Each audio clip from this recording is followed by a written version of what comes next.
del Evangelio de Marcos. Vamos a abrir nuestra Biblia en Marcos capítulo 5. La semana pasada terminamos el capítulo 4. Y en la semana pasada nosotros ahí al terminar el capítulo 4 vimos nosotros, ¿cierto?, la gran tormenta que afectó a los discípulos en medio del mar, y vimos también que el Señor Jesucristo los llevó a ese lugar y los llevó allí para enseñarles una lección importante de fe en la palabra de Dios, de fe en lo que Jesús dice. Y es importante que nosotros también entendamos esa lección de que las tormentas en nuestra vida es algo común, no es algo que sea poco común. Es común porque el mismo Señor Jesucristo también lo dijo. No es que Él lo haya escondido, Él lo dijo abiertamente. Abiertamente Jesús dijo que en el mundo nosotros íbamos a tener aflicciones. Entonces no hay una letra chica cuando seguimos a Jesús. Jesús nos advierte claramente las cosas que nos van a venir y nos dice que van a venir cosas.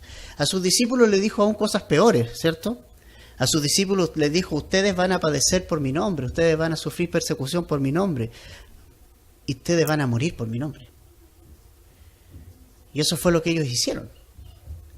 Todos ellos murieron como mártires de la fe, excepto Juan, pero que no fue gratis, ¿no? Porque sufrió un montón.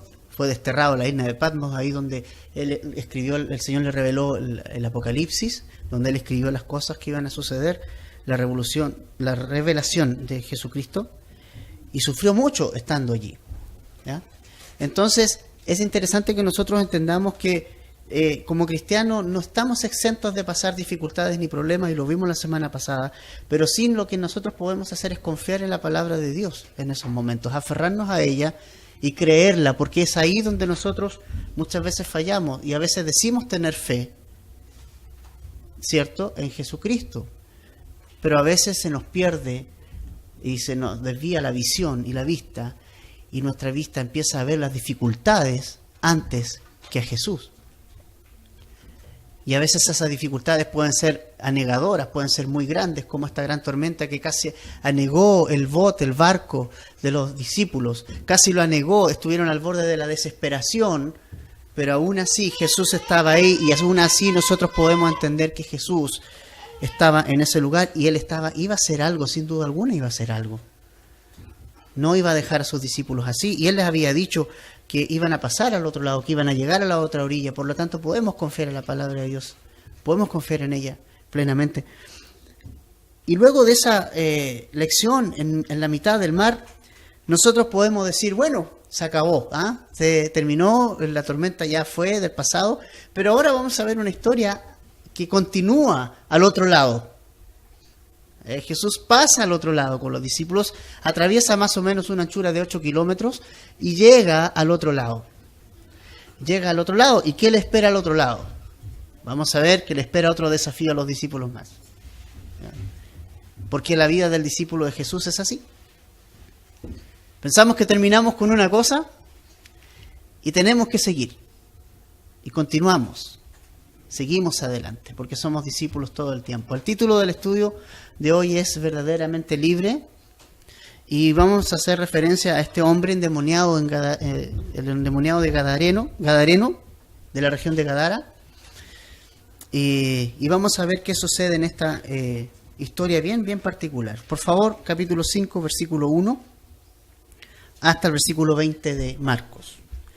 Dice así: Vinieron al otro lado del mar, a la región de los Gadarenos, y cuando salió él de la barca, enseguida vino a su encuentro de los sepulcros un hombre con un espíritu inmundo, que tenía su morada en los sepulcros, y nadie podía atarle, ni aun con cadenas, porque muchas veces había sido atado con grillos y cadenas, mas las cadenas habían sido hechas pedazos por él, y desmenuzado los grillos, y nadie le podía dominar.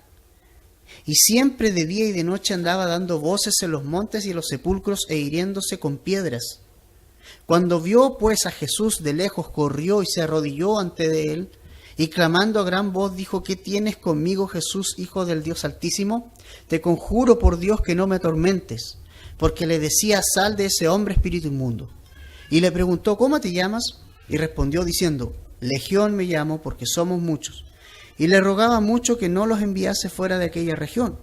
Estaba allí cerca del monte un gran hato de cerdos paciendo, y le rogaron todos los demonios diciendo: envíanos a los hatos de cerdos para que entremos en ellos. Luego Jesús les dio permiso, y saliendo aquellos espíritus inmundos, entraron en los cerdos, los cuales eran como 2000, y el hato se precipitó en el mar por un despeñadero, y en el mar se ahogaron. Y los que apacentaban los cerdos huyeron y dieron aviso en la ciudad y en los campos, y salieron a ver qué era aquello que había sucedido. Vienen a Jesús y ven al que había sido atormentado del demonio y que había tenido la legión, sentado, vestido y en su juicio cabal, y tuvieron miedo. Y les contaron los que lo habían visto cómo le había acontecido al que había tenido el demonio y lo de los cerdos. Y comenzaron a rogarle que se fuera de sus contornos. Al entrar él en la barca, el que había estado endemoniado le rogaba que le dejase estar con él. Mas Jesús no se lo permitió, sino que le dijo: vete a tu casa, a los tuyos, y cuéntales cuán grandes cosas el Señor ha hecho contigo y cómo ha tenido misericordia de ti. Y se fue y comenzó a publicar en Decápolis cuán grandes cosas había hecho Jesús con él, y todos se maravillaban. Padre, te pedimos, Señor, que puedas, Señor, hablarnos por medio de tu palabra, Señor. Te pedimos, Señor, que nosotros y nuestros corazones, Señor, puedan tener y ser esta buena tierra, donde tú siembres tu semilla y des fruto en nuestro corazón, Señor. Oramos, Señor, que esta porción de tu palabra, Señor, pueda hablarnos en esta mañana. Que nosotros podamos entender tu verdad y la podamos aplicar en nuestra vida. Ayúdanos, Señor, y aumentanos la fe. En el nombre de Jesús. Amén. Es interesante esta historia, una historia terrorífica. Si la pudiéramos ver en una escena de película, sería como la mejor historia de terror que jamás hayamos visto, tal vez. Y es que lo que les mencionaba hace un rato es que Jesús llega al otro lado y tal vez podíamos pensar: bueno, ya Jesús pasó la tormenta a los discípulos y ya es suficiente. Pero ahora los discípulos, al llegar a la otra orilla, ellos llegan a una región que se llama de los Gadarenos. Y se llama de los Gadarenos porque en referencia a la tribu de Gad, por eso se llama Gadarenos. Porque ese lugar es un lugar que está antes del Jordán y es un lugar donde llegaron las tribus de Israel con Moisés. Si ustedes recuerdan bien, en la tribu de Gad y media tribu de Manasés, ellos les gustó mucho ese territorio y no quisieron pasar la tierra prometida. Esa era su intención, desgraciadamente, porque se iban a perder todas las bendiciones que Dios le iba a tener al otro lado. Pero allí nosotros en la historia vemos que se llegó a un consenso de que ellos en realidad podían pasar, que ayudaran al ejército de Israel al otro lado, y luego cuando terminaran de conquistar la tierra pudieran volver a esa tierra donde ellos habían escogido. Y ahí se estableció la tribu de Gad y media tribu de Manasés. Por eso es que se dice que es la tierra de los Gadarenos, ¿ya? Y ellos llegaron a ese lugar y ese espacio, y es interesante el deterioro espiritual de ellos, porque ellos estaban criando cerdos. Es interesante porque los cerdos para el judío, evidentemente, como parte del pacto que Dios tenía con ellos, ese era un animal inmundo. Entonces vemos nosotros que ese lugar sufría un deterioro espiritual importante en Israel. Y nosotros vemos que aquí el Señor Jesucristo llega con sus discípulos y en lugar de encontrarse con la paz al otro lado del lago, del mar de Galilea, que podemos decir nosotros ya sufrieron mucho los discípulos con eso, parémosla, empieza y aparece este hombre endemoniado, gritando, y desde los sepulcros, recordemos, es de noche. ¿Se acuerdan que la tormenta fue de noche? Esos 8 kilómetros que tenía de ancho el lago no era suficiente como para llegar de día al otro lado. Por lo tanto, llegaron de noche. Y de noche esta persona viene dando voces, gritando desnudo, y gritando y maldiciendo y haciendo todo este tipo de cosas que acá se nos describe dignas de una película de terror. Esto es interesante, pero esto pasa. Nosotros tenemos que entender que esto pasa.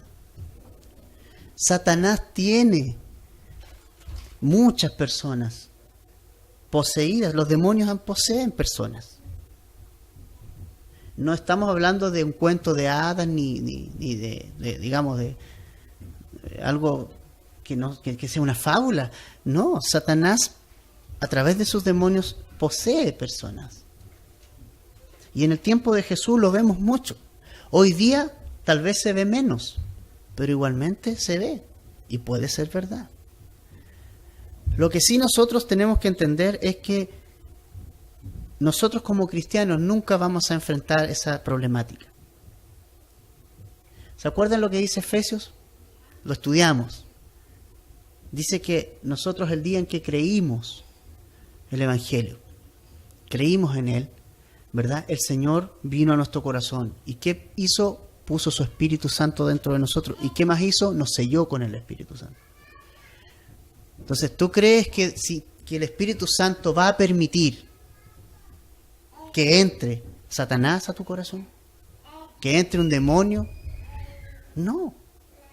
El Espíritu Santo no tiene comunión con Satanás. Por lo tanto, si está el Espíritu Santo en el corazón nuestro, Satanás no puede entrar porque yo tengo comunión con mi Señor, con Dios, y Él tiene su Espíritu Santo dentro de mi corazón. Ahora, de que Satanás pueda influenciar, que pueda lanzarme sus dardos, lo vimos que sí en Efesios 6. Y no tenemos lucha contra sangre y carne. Y nosotros aquí vemos eso, que aquí la persona no era el problema, ¿me entienden? No era la lucha contra este hombre. Pobrecito este hombre. La lucha era contra el demonio que tenía este hombre. Y a través de lo que le pasó a este hombre, nosotros vemos lo que cómo Satanás trabaja en las personas. Juan 10:10 dice que Satanás no vino sino para hacer 3 cosas, ¿cierto? Primero, a hurtar. ¿Qué es hurtar? Tomar lo que no me pertenece, ¿verdad? Nosotros, ¿a quién le pertenecemos? ¿Somos de quién? ¿Quién nos creó? ¿Quién nos formó? Dios. Entonces, cuando Satanás quiere tomar una vida y quiere poseerla, lo que está haciendo es hurtarla porque está robándole vidas a Dios. Está hurtando algo que no le pertenece. Las personas somos de Dios. Y por eso Dios envía a su Hijo Jesús para que nosotros podamos retomar esa relación con Dios que se perdió por medio del pecado. Por eso Jesús vino para solucionar el pecado, con tal de que yo pudiera tener nuevamente esta relación con Dios y volviera a mi Creador y glorificara a mi Creador y me fueran restauradas todas las cosas como en el principio. Pero Satanás lo que hace es hurtar, es tomar las personas para sí y que no le pertenecen a Él. Viene a hurtar, viene a matar. Viene a matar. Quiere que el hombre se elimine. Quiere que el hombre se mate. A través de muchas cosas. A través de muchas cosas. A través de las adicciones. A través de vicios. A través de suicidios. Incluso suicidios a través de cumplirle un favor a una religión, como lo hacen los musulmanes, ¿cierto? Que ellos mueren por la causa. Satanás los hace matarlos. Porque Satanás quiere matar. El hombre, mira, Satanás odia al hombre. No lo ama, lo odia. Y él quiere hacer creer que lo ama.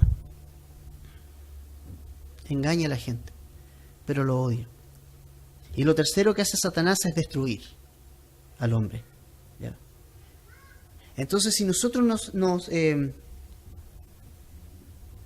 vamos y miramos lo que este hombre estaba pasando con este hombre, vamos a ver lo que Satanás le está haciendo a este hombre. Es lo mismo que Satanás está haciendo a muchas personas hoy día. Primero vemos que lo aisló completamente. Ya él estaba viviendo, se nos dice allí, se nos describe que vivía en cuevas, vivía en los sepulcros, lo aisló de la sociedad, lo aisló de todo.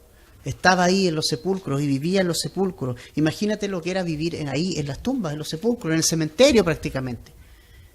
Y él allí andaba. Y era terrorífico, yo creo que nadie se atrevía a pasar por esa parte ahí, porque en realidad se encontraba con esta persona ahí. Que es como encontrarse con un loco, esquizofrénico, no sé. Que andaba ahí gritando y todo lo demás, y Satanás lo tenía aislado viviendo en cuevas. En segundo lugar, Satanás le quitó su lucidez mental. Satanás le quitó su lucidez mental.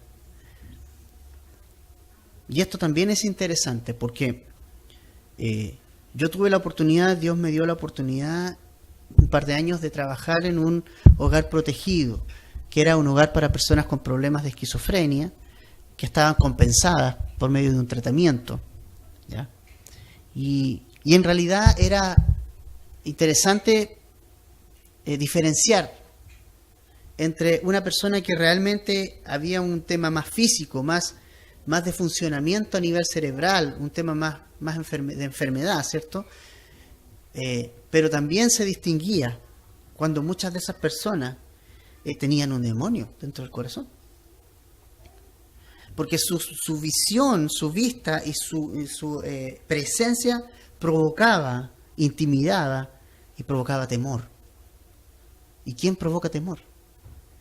¿Quién quiere provocarnos temor? ¿Quién quiere que tengamos miedo? ¿Quién es? ¿Dios? Es Satanás. Nos intimida. Y a través de estas personas, y él usa a estas personas. Por eso yo entiendo y veo que Satanás tiene y quita a las personas la lucidez mental con tal de que no escuchen ni oigan. Porque si una persona tiene la mente perturbada, ¿me entienden? No puede escuchar la palabra de Dios, no puede asimilarla para su vida. Y si no escucha la palabra de Dios, jamás va a poder llegar al conocimiento de Jesucristo, de su amor, porque la fe viene por el oír, y el oír la palabra de Dios. Entendemos que no literalmente, porque hay personas que no oyen, ni tampoco hay personas que ven. Pero si se encuentran con la palabra de Dios, de alguna manera eso va a suceder en sus corazones algo. Pero las personas que tienen su estado mental perturbado, ¿ya? Satanás tiene como un trabajo hecho ahí, que ellos no pueden oír, no pueden entender, ni pueden saber la palabra, lo que consiste la palabra de Dios. Entonces es triste cómo pasa esto hoy día, y nosotros tenemos que orar por ellos. Creo que es un área que nosotros, la iglesia en general, descuida grandemente, que es el área de poder, no digo yo que vamos a andar buscando demonios en todos lados, pero es el área de poder orar por estas personas, de poder tener un espacio para orar por estas personas, de preocuparnos por estas personas y de saber de que si ellos no logran liberarse de esos demonios, de esas cosas, si no logran tener su mente en su sano juicio, estas personas jamás van a llegar al conocimiento de Dios. Y eso nosotros lo tenemos que entender, por eso tenemos que orar por ellos. ¿Cuántas veces hemos orado por ellos? Yo creo que muy pocas veces entendemos que hay que orar por este tipo de personas. Y a veces entendemos, y a veces tenemos miedo, pero vamos a ver ahora que no tenemos por qué tener miedo. ¿Acaso Jesús le dijo a los discípulos, ya amigos míos, vayan y oren por él? Ustedes hagan algo por él. Porque Jesús sabía que el único que puede hacer algo por él era Jesús mismo. Solo Jesús y nada más que Jesús puede hacer algo por él. Solo Jesús y nadie más que Jesús puede hacer algo por un endemoniado. Yo no puedo hacer nada por un endemoniado. Solo Jesús lo puede hacer. Yo no puedo hacer nada. ¿Qué puedo hacer? Orar. ¿Ya? Orar. Entonces, lo segundo que Satanás hace con las personas es tratar de quitarles su lucidez mental o engañarlos en sus mentes para que ellos puedan pensar otras cosas, poner filosofías en sus mentes, poner cosas en sus mentes para que su mente finalmente deje de pensar en Dios y piense en otras cosas. Y ese es el trabajo que Satanás también está haciendo hoy día. Tercer lugar, Satanás agredía a este hombre. Hacía que este hombre se agrediera, se golpeaba con piedras y se hería. Dice claramente ahí en el verso 5. Allí dice que andaba dando voces, gritaba, ¿cierto?, en los sepulcros y se hería con piedras. Imagínate, esta persona tiene que haber estado cubierta de sangre entera. Se golpeaba con piedras el cuerpo. ¿Ya? Se autoagredía. Y hoy día no vemos lo mismo. No agarran piedras hoy día, pero agarran chilet, pero agarran esto y lo otro. ¿Sabes cuántos adolescentes yo he visto con sus manos rasgadas así? Y por nada. Porque Satanás los engaña, porque Satanás los está engañando. Satanás, ¿tú crees que Dios quiere que yo me autoflagele? ¿Que yo me autoagreda? ¿Tú crees que Jesús quiere eso? Me salgo un poquito del tema, pero cuando los antiguos se golpeaban, ¿no?, por Jesús, el catolicismo, ¿cierto? Y con todos esos golpes y toda esa autoflagelación, Jesús no quiere eso. No, eso es lo que hace Satanás. Satanás hace autoagredirse. Satanás hace que uno se clave. Satanás hace que uno se pegue. No Dios. Dios quiere que tú tengas una mente clara. Dios quiere que tú le entregues tu corazón. Él ya se dejó que lo agredieran para que yo no me agreda. Pero Satanás es el que hace eso. Satanás es el que insta a la gente a golpearse, a eliminarse, a suicidarse, a agredirse. Es Satanás el que hace eso y está haciendo un trabajo increíble, sobre todo en la juventud, en la adolescencia. Porque Satanás está ahí y quiere que los jóvenes no crezcan, cree que no lleguen a ser hombres, ni lleguen a escuchar la palabra de Dios. Y él lo que está haciendo es que ellos se puedan autoagredir todo el tiempo. Quieren que ellos se puedan golpear. No quiere que ellos lleguen a conocer a Dios. Ese es Satanás. Ese es Satanás. Para que lo vayamos conociendo.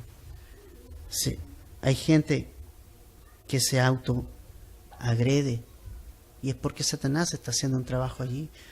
Dios no quiere que te autoagredas. Dios no quiere que te golpees. Dios no quiere que te hagas daño. Pero Satanás sí.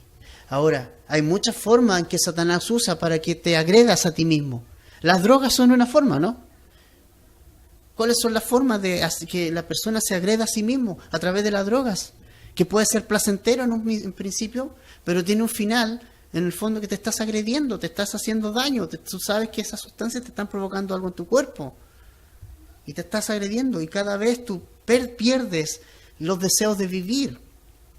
Hoy día la marihuana se está sacando de los primeros de la lista A y se está más aún debatiendo la legalización, cuando sabemos todo lo que ocurre con ella.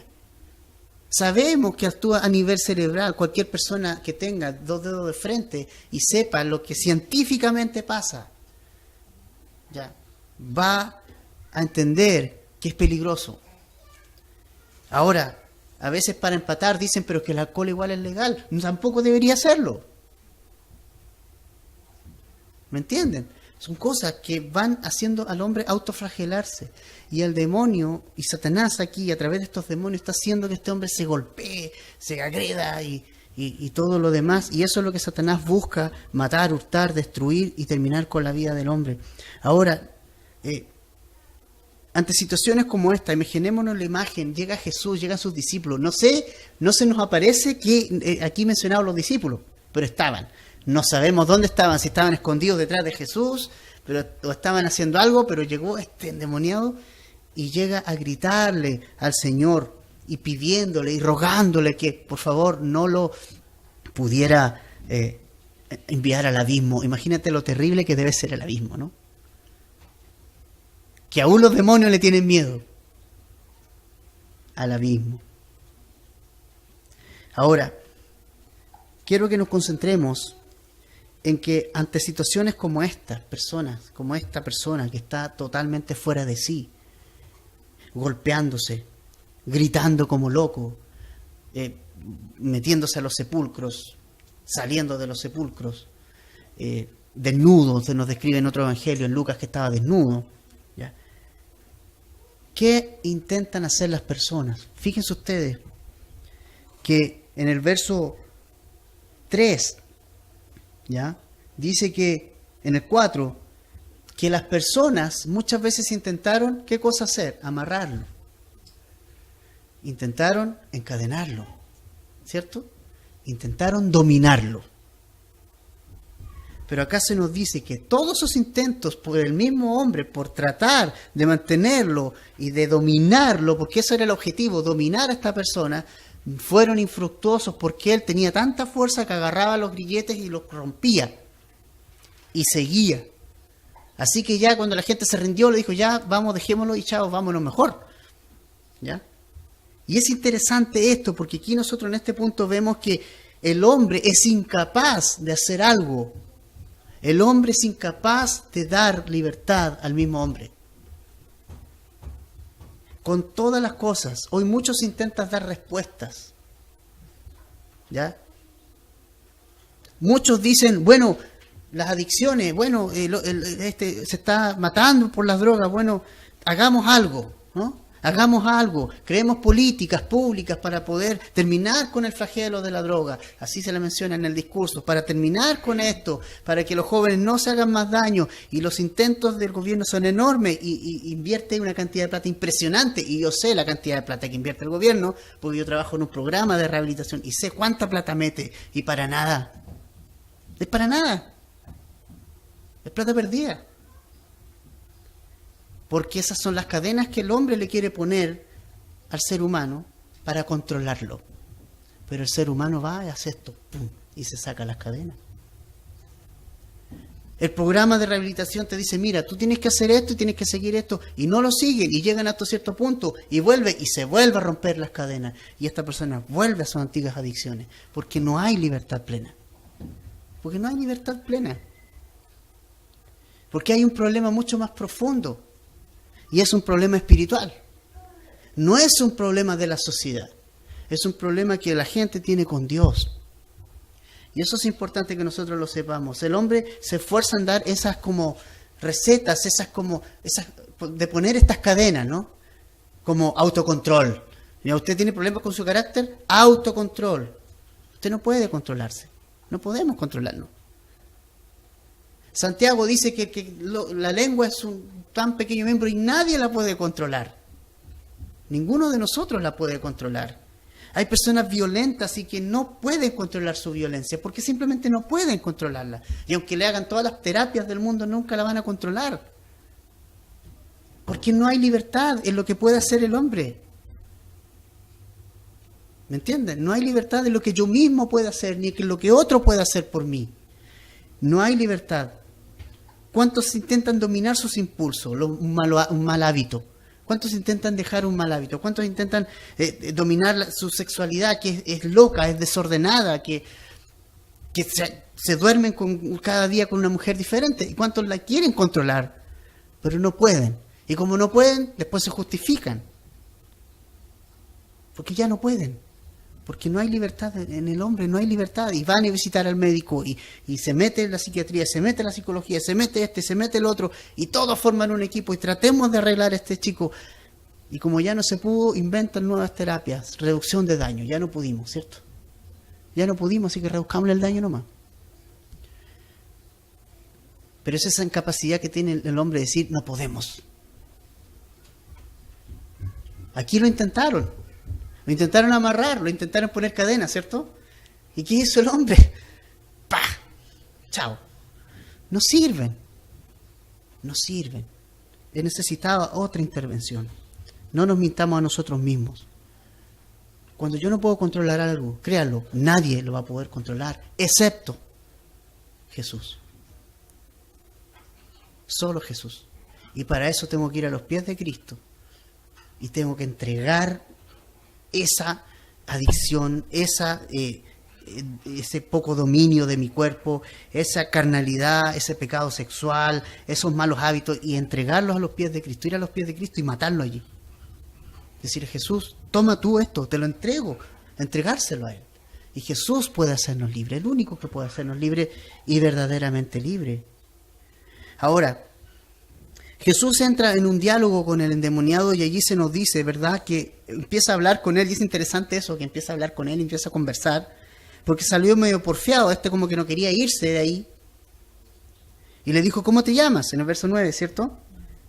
Jesús en el verso 8 ya le había intentado sacar, le había dicho, sale de él, pero no quería salir, ¿ya? Hasta que Jesús entra en un diálogo con él y nos dice que le pregunta el nombre, y en el verso 9 nos dice que se llama Legión. Y esto es bien interesante porque una legión de soldados romanos eran 6.000 hombres. Entonces podíamos pensar, habían 6.000 demonios dentro. Yo creo que no es tan así. Yo creo que como Satanás es mentiroso, intentó intimidar a Jesús y le dijo, tengo 6.000 adentro. Cuidadito. ¿Eh? Yo no creo que haya sido así, porque 6.000 era para matar a este tipo. Este ya no habría estado vivo. Con 6.000 dentro. Era imposible sobrevivir a 6.000 demonios dentro. Eso es mi apreciación personal. Yo siempre hago esa diferencia cuando hay palabra de Dios de verdad o cuando es mi propia opinión. Yo pienso que tal vez no era tan así. Tal vez lo hizo para intimidar un poco más a Jesús. ¿Ya? Ahora, a pesar de toda esta situación, a pesar de todo lo que podemos ver en este hombre endemoniado, Jesús sí podía hacer algo por él. ¿Me entiendes? Y es eso lo que nosotros tenemos que entender, que Jesús sí puede hacer algo. Que aunque nadie puede hacer nada, aunque la ciencia no puede hacer nada, aunque las ciencias sociales no pueden hacer nada, ni nadie, ni yo mismo puede hacer nada, Jesús sí puede hacer algo. Y Jesús lo puede hacer. Y nosotros tenemos que entender que Jesús sí lo puede hacer. A veces decimos, no hay imposible para Dios, Dios todo lo puede hacer, y creemos y decimos y cantamos, ¿cierto? Que Jesús lo puede hacer todo y que Él es todo. Pero al momento de enfrentarnos a situaciones así, dudamos. Y a veces tenemos miedo. Y dudamos de que Jesús puede hacer algo. Pero Jesús verdaderamente puede hacer algo. ¿Ya? Jesús, recordemos que Él venció a Satanás. ¿Se recuerdan eso? Él venció a Satanás. Y si Él venció a Satanás, sus demonios están vencidos también. Satanás es un ejército vencido por Jesús. Pero intenta hacer estas cosas y estos manoteos antes de tiempo, antes que se le acabe el tiempo, empieza a hacer su trabajo en medio de la gente. Pero nosotros tenemos que entender que esta lucha hay que darla y hay que orar. Y hay que orar para que Jesús pueda dar libertad a este tipo de personas. Y eso es importante. ¿Ya? Ahora, allí en este diálogo, estos le rogaban que no le enviase fuera a la región y le rogaba a Jesús, por favor, que no lo mandaran al abismo, porque el abismo es un lugar terrible. Apocalipsis se nos menciona que uno de los eventos que va a pasar es que se va a abrir el abismo y van a salir miles de millones de demonios a atormentar a la gente y no van a poder morir. Es terrible lo que va a pasar allí. Es la gran tribulación. No vamos a estar nosotros presentes. Pero ni los demonios quieren ir al abismo. Imagínate cómo será. Si a los demonios, que son el mal encarnado, les da miedo ir al abismo, imagínate. No quieren que Jesús lo envíe allá. Por eso le piden permiso, y le piden permiso para ir a un hato de cerdos que había ahí cerquita, ¿no? Y Jesús les dio permiso. ¿Qué significa eso? ¿Quién tiene la autoridad? ¿Quién controla a Satanás? ¿Quién controla al demonio? ¿Quién controla a los demonios? Jesús. Nunca los demonios son una amenaza para Jesús. Pensemos eso nosotros. Son una amenaza para nosotros tal vez, porque nos atemoriza, pero para Jesús no. Para Él no son ninguna amenaza. Jesús tiene la autoridad sobre Él. Finalmente, entonces, lo que pasa acá, luego de que les diera permiso el Señor, salieron los espíritus inmundos y ¿en dónde fueron? Entraron a estos cerdos que eran como 2.000. Un hato de cerdos era como casi 2.000 hatos. Y finalmente allí en el verso 13 se nos dice que se precipita en el mar por un despeñadero y en el mar allí se ahogaron los cerdos, ¿no? Se ahogaron. Toda esta producción se perdió. ¿Ya? ¿Sabes qué podemos ver nosotros aquí con esto?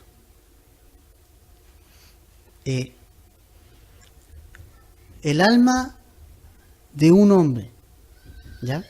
El alma de una persona vale más que 2.000 cerdos. El alma de una persona vale más que 2000 cerdos. Los ambientalistas y animalistas, si hubieran visto esta escena, hubieran ido a protestar. ¿Que qué le pasó a los cerdos? ¿Que se murieron los cerdos? Si hubieran sido 2000 perros, 2000 gatos, podrían haber sido caballos, vacas o lo que sea que hubiera habido en ese lugar, Jesús hubiese hecho exactamente lo mismo, porque nosotros tenemos que entender que el alma humana vale infinitamente más que todo lo demás. Y eso lo tenemos que entender. Muchos cristianos están siendo engañados por estos grupos, muchos, y han tomado partido. Yo no digo, me encantan los perros, me gustan las mascotas, no me gusta hacerles daño a las mascotas, ¿ya? Pero pongamos el lugar donde corresponde. Para Jesús, un alma humana vale tanto que dio a su propio hijo por salvarla. ¿Me entiendes? Dios dio a su hijo en rescate, aunque sea por un alma humana. No hizo lo mismo con los animales, porque los animales no tienen alma. Ellos son cuerpo y ellos tienen una mente, instinto, ¿ya? Los científicos han tratado de buscarle la quinta pata al gato y de ver si tienen sentimientos, etc. No sabemos, y tampoco me interesa mucho saber más de ese tema. Pero yo sí sé que el alma humana es infinitamente más valiosa para Dios. ¿Me entienden? Entonces, es interesante que lo que pasa con estas personas, porque las personas que habían en los contornos, se nos dice que los que apacentaban cerdos, en el verso 14, huyeron, dieron aviso a la ciudad, lo que había pasado en los campos, ¿ya? Y estaban más preocupados por lo que le había pasado a los cerdos que por entender lo que Jesús había hecho, esa maravillosa liberación de un hombre endemoniado. Porque miren ustedes lo que dice el verso 15. Miren cómo estaba este hombre, el que había tenido la legión. Uno estaba sentado. ¿Cómo estaba al principio? Corriendo, gritando, saltando. Ahora está sentado. En segundo lugar, estaba vestido. ¿Cómo andaba? Desnudo. Lucas nos dice que estaba desnudo.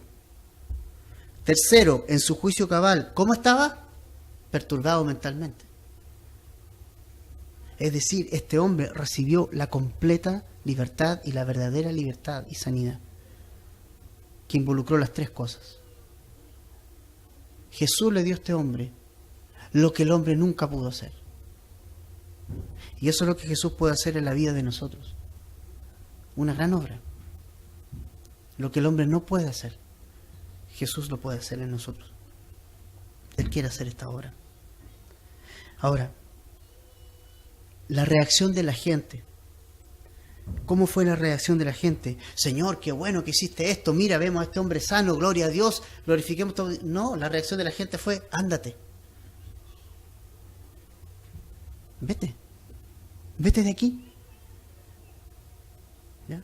Verso 17. Y comenzaron a rogarle que se fuera de sus contornos. ¿Te das cuenta? El tremendo milagro que nosotros vemos acá, ¿ya? Por eso es interesante esto y no engañarnos. La gente dice, bueno, si la gente viera milagros va a creer. Mira el medio milagro que hizo el Señor aquí y de ese lugar nadie creyó excepto el hombre que había sido liberado. Uno solo creyó. Uno. Al que le había hecho esta liberación. El resto de la gente no creyó. Y en lugar de decir, queremos que Jesús se quede, queremos que Jesús haga su obra en este lugar, Jesús, por favor, quédate y sigue enseñándonos y enséñanos, por favor, le dijeron, Jesús, ándate, ándate de aquí. Y es triste que pase eso muchas veces, es triste porque a veces nosotros mismos somos los que expulsamos a Jesús de nuestra vida, porque no queremos que el Señor se meta más allá. Porque no queremos que el Señor haga una obra más grande en nuestra vida. Porque cuando empieza a hacerla, nos asustamos. Ah, no, voy a dejar mucho, voy a perder mucho de lo que sigo, a lo mejor no. Y no dejamos que Dios haga una obra en nuestra vida, ni profundice una obra en nuestro corazón. Mejor hasta aquí nomás me quedo, porque capaz que el Señor me pida que vaya y que sea pastor, ¿no? Mejor no, me quedo aquí. O capaz que me pida que sea misionero o que sirva, no, mejor no, me quedo hasta aquí nomás. Y reaccionamos a veces como estas personas. No queremos más de Dios, no queremos más de Jesús, hasta aquí nomás. Vete de acá. Y vuelve, anda por otro lugar. Qué increíble, ¿no? Que al ver un milagro tan hermoso, una liberación tan grande, privilegien 2.000 cerdos y privilegien el dinero. Ahí vemos que ellos tenían el corazón en el dinero, se les fue a la producción, ¿verdad? Es como cuando Jesús se encontró con el joven rico. El joven rico dijo, no, nosotros somos, los mandamientos los cumplo todos. Jesús le dijo, te falta una cosa. Ve, vende todo lo que tienes y dalo a los pobres, entonces ven y sígueme. Y harás tesoros en el cielo. El joven rico se volvió muy triste. Tenía mucha riqueza. Porque ¿dónde estaba su corazón? En las riquezas. La Escritura dice claramente que donde está mi corazón, donde esté mi tesoro, allí va a estar mi corazón. Si eso es así, de acuerdo a lo que para mí sea valioso, allí va a estar mi corazón. Y aquí se mostró verdaderamente dónde estaba el corazón de estos hombres. ¿Dónde estaba el corazón de esta región? ¿Dónde estaba el corazón de estas personas? El corazón de estas personas estaba en el dinero, en la producción, en los animales. No estaba en Dios. Y hoy en día muchas personas, el corazón de las personas está más en animales, más en otras causas, más que en Dios. Aún cristianos. Su corazón está en otra situación. Un tesoro diferente tienen en su corazón, no a Jesús. Ahora, Jesús entonces le dio a este hombre lo que el hombre no podía darle: libertad completa. Juan 8:36 dice, así que si el Hijo os libertare, y por favor este pasaje deberíamos saberlo, Juan 8:36, si el Hijo os libertare, ¿me entienden? Si el Hijo os libertare, seréis verdaderamente libres. Donde no está Jesús, no puede haber libertad. Una obra que no haya hecho Jesús, no hay libertad. Nosotros no vamos a ser nunca libres verdaderamente de nuestras adicciones, de nuestro carácter, de nuestra vida, si Jesús verdaderamente no viene a nosotros y no está en nosotros. Jesús tiene, y yo tengo que partir por eso, por reconocer que es Jesús el que tiene el poder para liberarme. No tenemos demonio porque somos cristianos, ya lo vimos eso, no podemos tener demonio. Pero a veces hay situaciones que igual me están esclavizando. ¿Me entienden? Como cristiano sigo teniendo, digamos, cadenas que de repente vienen a mi vida. Luchas con las cuales no podemos zafarnos. El único que puede hacer algo es nuestro Señor Jesucristo. Y Jesús le dijo en este mismo contexto, en Juan 8, le dijo a la gente que le seguía a él, le dijo, ustedes tienen que permanecer en mi palabra. Ustedes tienen que conocerme, ustedes tienen que seguir mis enseñanzas para que sean verdaderamente libres. Ahí van a ser verdaderamente libres. Este hombre necesitó la intervención de Jesús. Solo la intervención de Jesús lo hizo libre. Solo la intervención de Jesús lo hizo verdaderamente libre. No fue una cadena que lo ataba para dominarlo. No necesitó Jesús de una cadena para dominarlo. No necesitó de grilletes para dominarlo. ¿Sabe cuál fue lo que hizo el Señor para liberarlo? Solamente su misericordia. los lazos de misericordia. Y eso es lo que nosotros debemos entender. Que Jesús hizo esta obra solo por misericordia. Versículo 19 dice: mas Jesús no se lo permitió, sino que le dijo: vete a tu casa, a los tuyos, y cuéntales cuán grandes cosas ha hecho el Señor contigo y cómo ha tenido misericordia de ti. ¿Por qué Jesús liberó a este hombre? Solo por misericordia. ¿Por qué Jesús me trajo a su conocimiento? ¿Por qué Jesús permitió que yo le siguiera? Solo por misericordia. No hay otra explicación.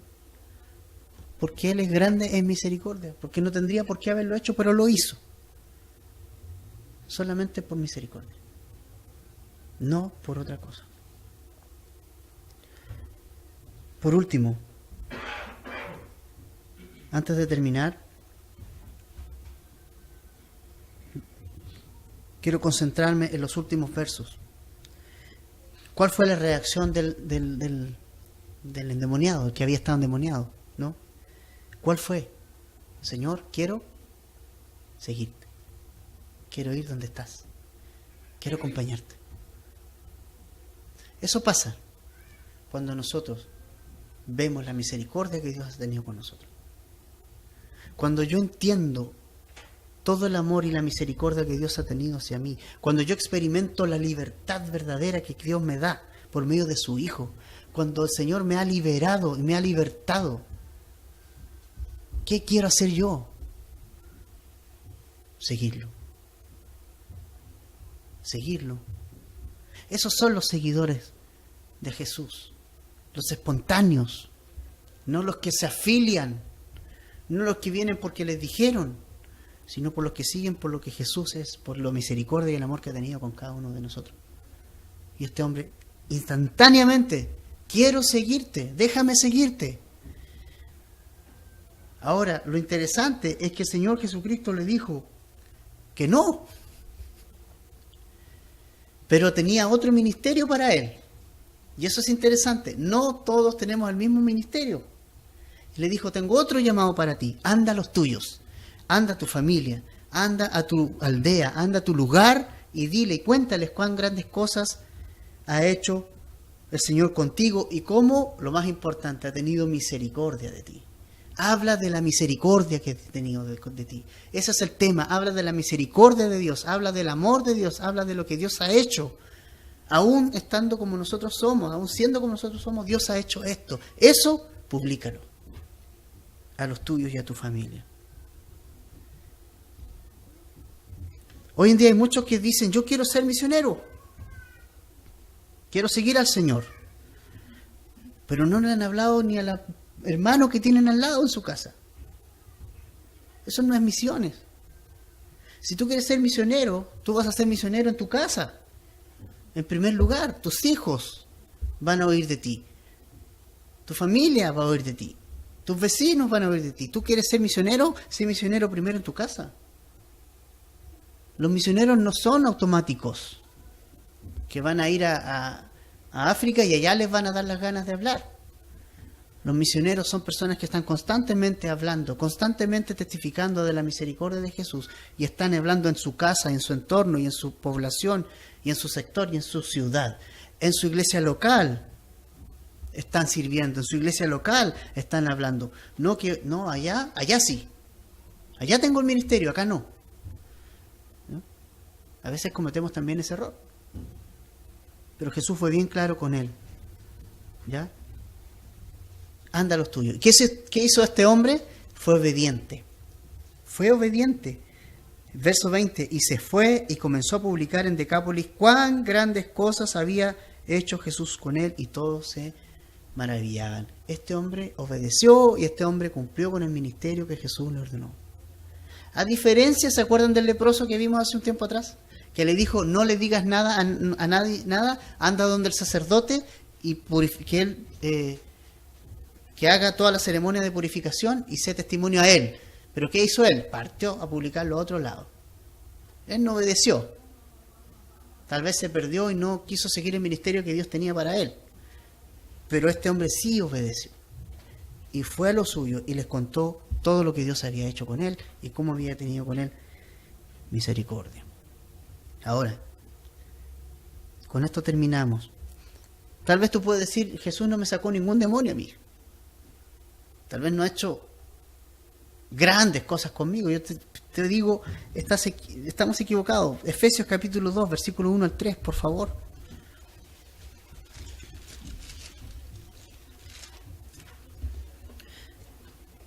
Efesios capítulo 2, versículo 1 al 3.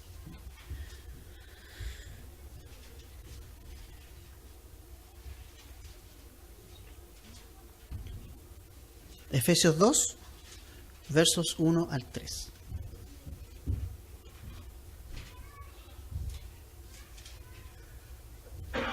Dice así. Efesios 2, versos 1 al 3. Y Él os dio vida a vosotros, cuando estabais muertos en vuestros delitos y pecados. Y por favor observen bien el 2. En los cuales anduvisteis en otro tiempo, siguiendo la corriente de este mundo, conforme al príncipe de la potestad del aire, el espíritu que ahora opera en los hijos de desobediencia, entre los cuales también todos nosotros vivimos en otro tiempo en los deseos de nuestra carne, haciendo la voluntad de la carne y de los pensamientos, y éramos por naturaleza hijos de la ira, lo mismo que todos los demás. Mira lo que dice el Señor a través de su palabra, a través de Pablo. Él dice, todos nosotros estábamos siguiendo al príncipe de la potestad del aire. O sea, todos éramos satánicos antes de venir a Jesús. ¿Es eso lo que quiere decir, o no? Todos éramos hijos de Satanás, obedientes a Satanás, hijos de Satanás. Colosenses, que está un par de libros nomás más adelante, Colosenses capítulo 1, versículo 13.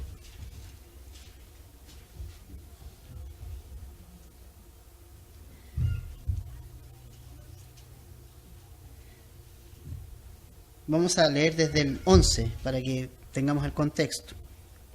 Colosenses 1:11. Fortalecidos, dice, con todo poder, conforme a la potencia de su gloria, para toda paciencia y longanimidad, con gozo, dando gracias al Padre que nos hizo aptos para participar de la herencia de los santos en luz.